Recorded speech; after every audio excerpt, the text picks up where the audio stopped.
Hey, thanks for taking a minute to review this video from James MacDonald Ministries. This video is going to be released in partnership with a statement that we are making in an effort to bring to resolution our separation from Harvest Bible Chapel so they can get on to whatever God has for them, and we can now just move on for what God has for us. So this is Ron Dutzman, and Ron Dutzman is the chairman of the elder board that fired me. So before we even get to that, tell us a little bit about yourself, Ron. Well, I became a Christian a long time ago, probably in 1974, due to a lot of issues that I had in my life, health issues and such, and have tried to follow the Lord as best I can since then. Came to Harvest sometime in 10, 12 years ago, and you were the pastor. We were looking for a church that was preaching biblical teaching, biblical preaching, and we came to your church as one of the churches we were looking at and never left.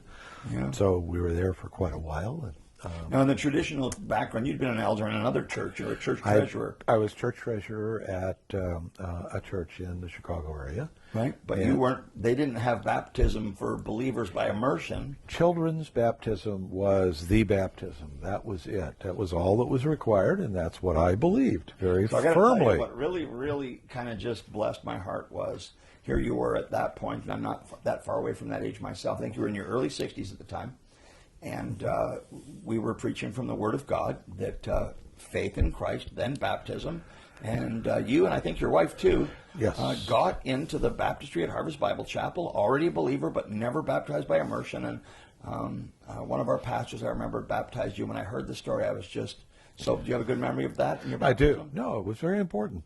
I didn't think it was prior to that, but then I studied a little more, and I heard a little more, and it's like, he tells you to do that. And it's like, okay, maybe we better.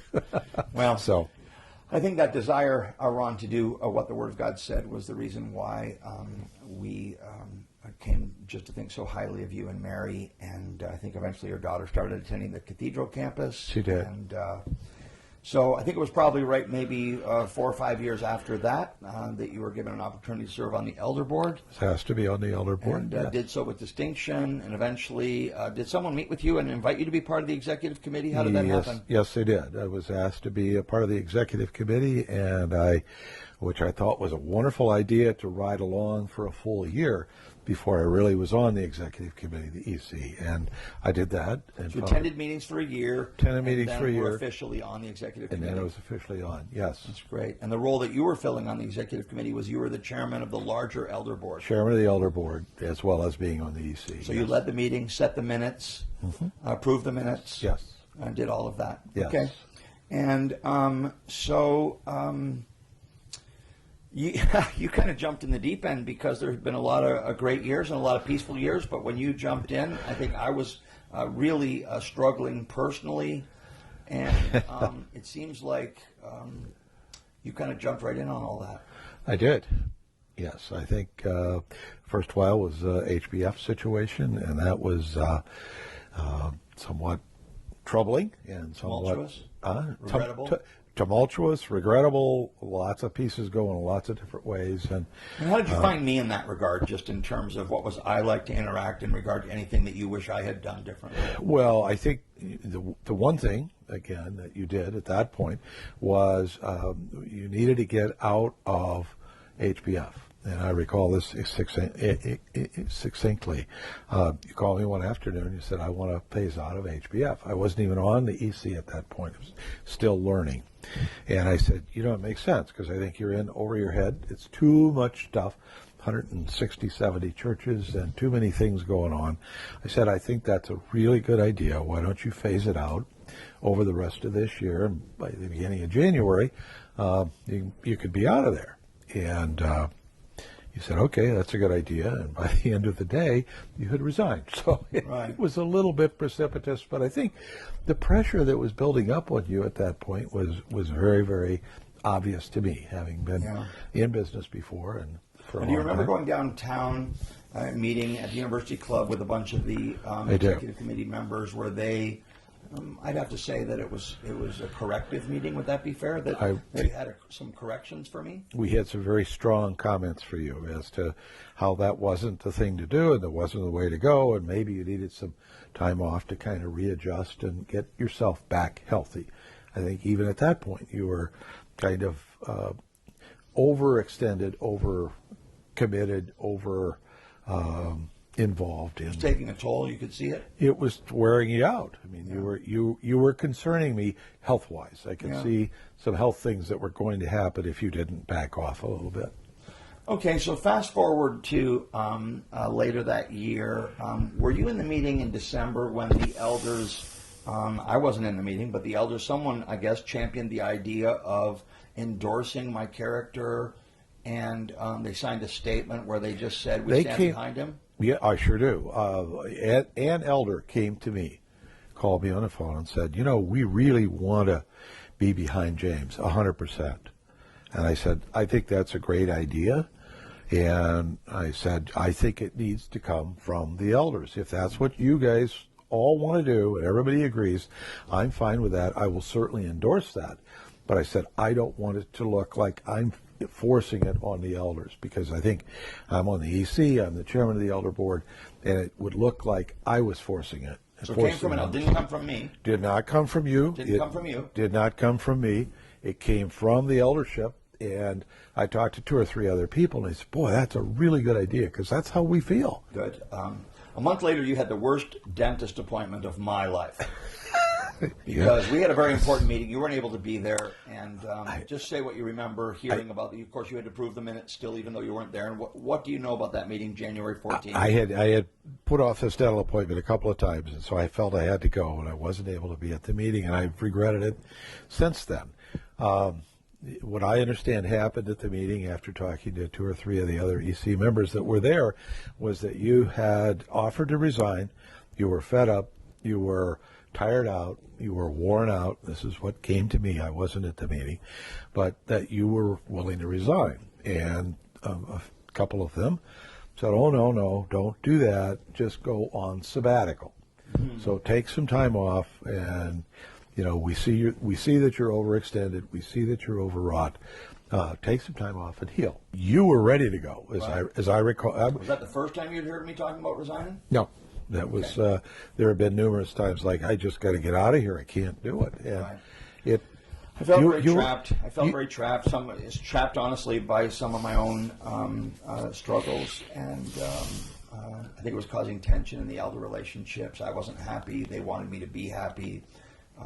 There was so off I go on sabbatical, and you led quite a number of meetings between when I left and when I was let go about a month later. Yes. To talk about the number of meetings and just about the tone of the meetings. And well, it became, okay, we got some letters from some people, and then that became a whole focal point.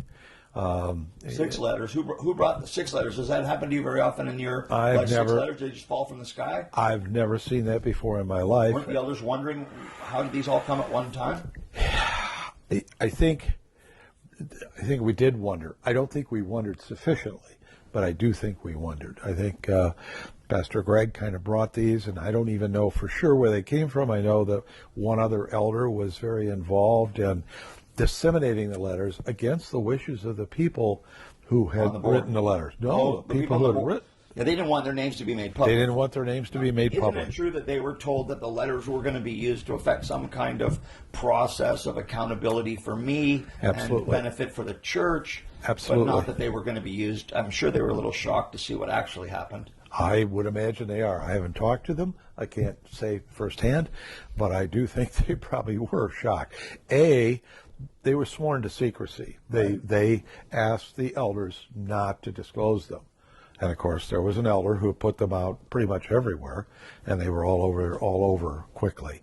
Isn't it true that same elder, we don't need to throw all these names out, but isn't it true that same elder was really kind of filibustering in the meetings? And I can recall that particular elder always stood at the meetings with his Bible in his hand and reading Titus or Timothy or the appropriate verse to prove that there was a disqualification, there was this, there was that, there was the, he had his mind made up and would not be dissuaded. And I really tried many times to kind of shut him down.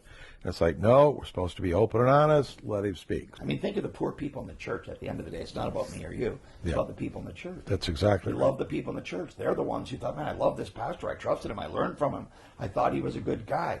And the people that took the money and took control had a very, very, underlying reason for doing the things that they were doing that was not apparent to the congregation. And I've been pretty open about my flaws, but I feel that the people were really deprived of the comfort of knowing. So a lot of accusations being thrown around with no substance. With no substance, no backup, nothing like that. Wouldn't that make you wonder about the quality of the accusations in these letters that appeared out of nowhere? It did, and I saw some of the things that I knew weren't true. What would be an example of that? Well, the one from one of the persons, and I won't use names again, one of the persons had written a letter that you had demanded to be brought back from the Dominican Republic, or from Haiti, from Haiti, in a private airplane. This was after we'd spent a month overseas on Been that a month 2015 HBF Risen for the Nations tour. Exactly. And and you and I had talked about coming back on that. And I gave you a quote as to what it would cost to use our airplane, my airplane, to come back. And you said, oh, that's too much. We're not doing that. And that you had tried to extend the runway, and Jacques Mel are going to ask the people, it's like, come on, it's Haiti. They don't have any money. You're not going to do that. And it would cost millions to extend the runway. And if you're not going to pay for a private airplane ride back, how would you be able to do that? Talk about how you and Mary actually did come down to meet us, and well, it was her, right? I came home that at the end of the day after we had talked about it. You said, well, Pastor James says that's just too much money. He's not spending it. And she said, well, but they've been all over the world and they're tired. Why don't we go get them? And I go, well, okay. And she said, matter of fact, my birthday's coming up.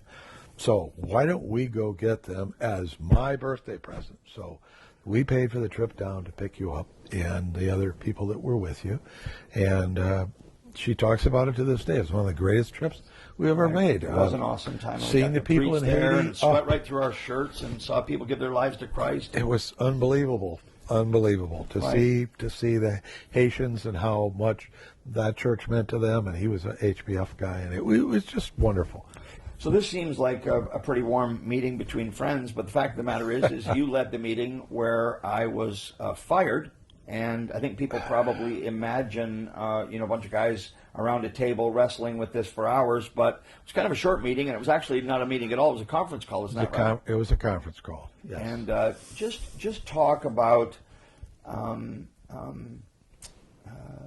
the circumstances, how you feel about the decision now, and just how you've come to view it all.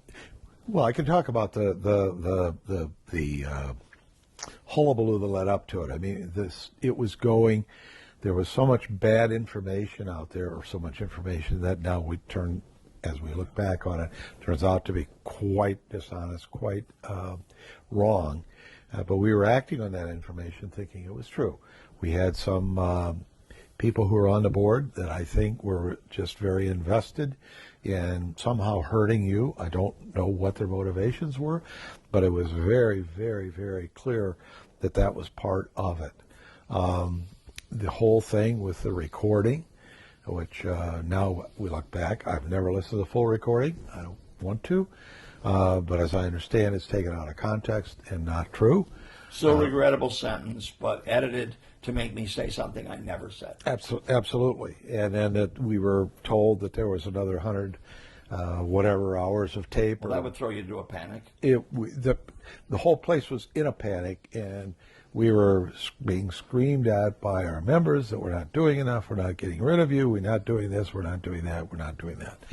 So we tried very hard to work through it, and since you had already Offered to resign. offer to resign, I felt really, and that you needed to be away from that crazy place at that point in time. In terms of what was going on. What So was going looking on. back, we've talked about this, but looking back, I think you've been pretty candid with me. You think that the right decision was made.